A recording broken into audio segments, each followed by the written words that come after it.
देश और नाम ही नाम रटते रटते अयो अपने देश। कहने लगे मैं तुमको एक शब्द की डोर पकड़ कर उतारा, शब्द की डोर को पकड़ा, ये डोर को पकड़ करके तुम नीचे उतर जाओ और इसी शब्द को पकड़ करके तुम ऊपर चढ़ा, ये शब्द को नहीं छोड़ना।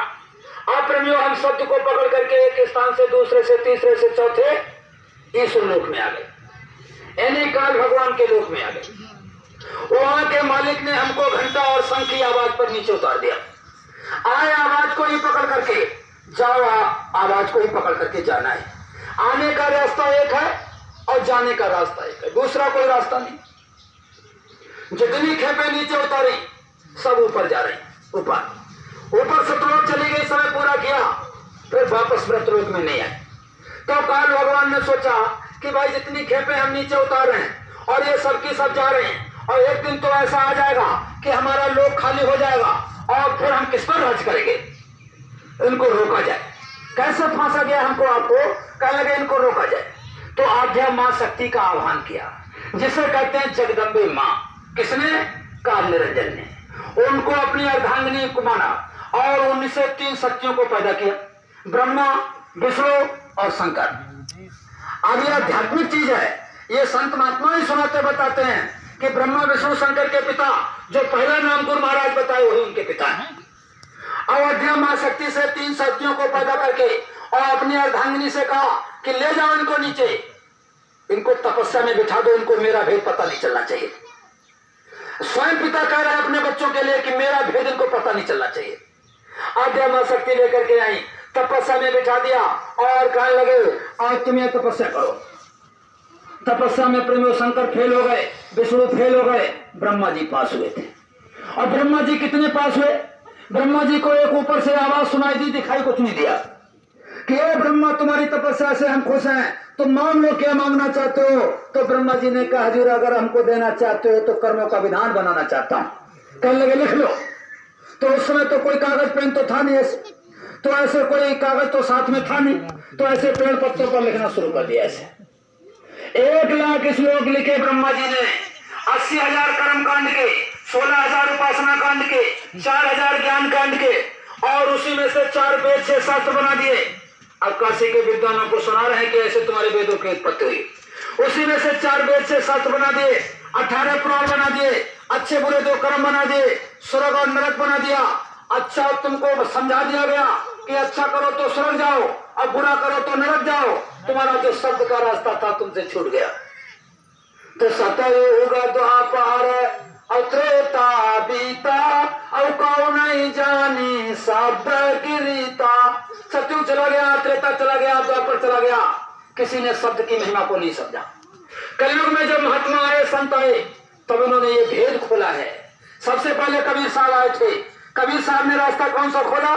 सुरत शब्द योग मार्ग। सुरत माने आत्मा, शब्द माने प्रभु, योग माने जोड़ना, मार्ग माने रास्ता। यानी सुरत शब्द योग मार्ग, यानी आत्मा को परमात्मा से जोड़ने का रास्ता अभी 750 वर्षों से महापुरुष आए, इन्होंने खोला है। ये काशी के विद्वानों को गोस्वामी जी महाराज समझा है। ये सारी बात जब बड़े ध्यान से सुनी तो काशी के विद्वान बड़े खुश हुए। और मतलब वो कर्मा धर्मा जो जैन मत के बड़े विद्वान थे, जिनकी लोग इज्जत और पूजा करते थे, उठ करके खड़े हो गए और कहने लगे महाराज कर्मा धर्मा अब यूं का ही बोला और भेदा हमारे सवई तुम खोला। सारे भेदों को खोल दिया और कह रहा है कि हजरत दुआ कर दीजिए का मुक्ति मार्ग हमको दरसावो और मेरे दिल को भरम मिटावो।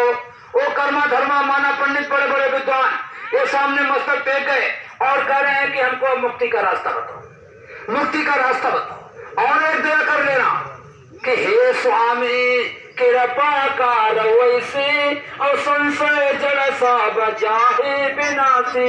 हे स्वामी ऐसी कृपा करो कि हमारे अंदर आपके प्रति शंका न रहे, क्योंकि अभी तक जितने महात्मा है सबके बारे में शंका।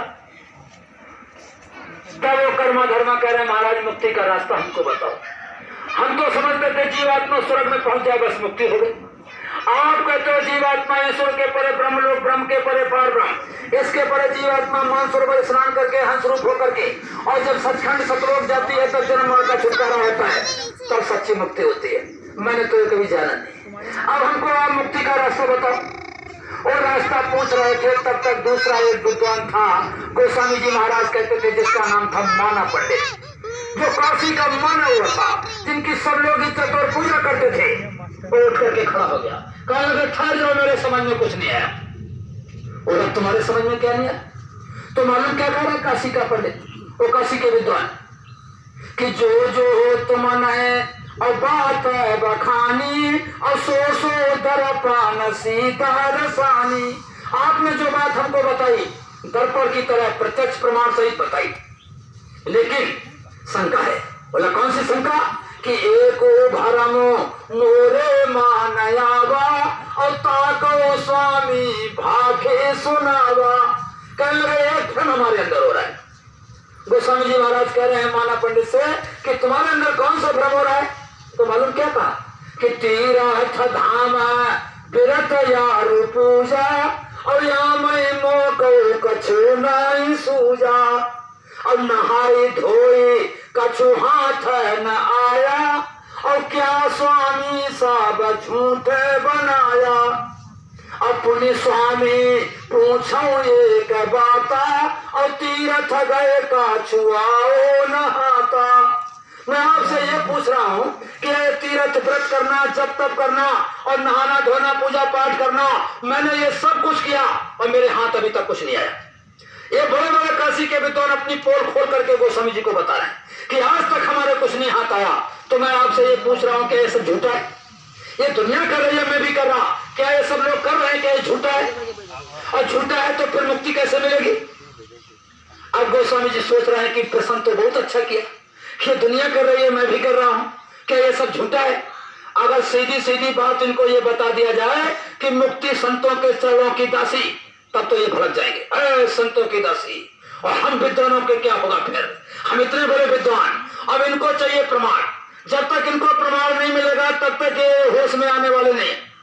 तब जाकर के लोमस ऋषि और ब्रह्मा का सम्मान काशी के विद्वानों को गोस्वामी जी महाराज ने सुनाया था, और सब पूजाओं का भेद बताया था कि ये पूजा करने से ये फल मिला, ये पूजा करने से ये फल मिला। लास्ट में मालूम क्या था गोस्वामी जी महाराज? गोस्वामी जी महाराज कहते हैं लास्ट में ब्रह्मा जी ने लोमस ऋषि को क्या समझाया कि लोमस ऋषि हम कहा विचारा, और संत शरण से होए उबारा।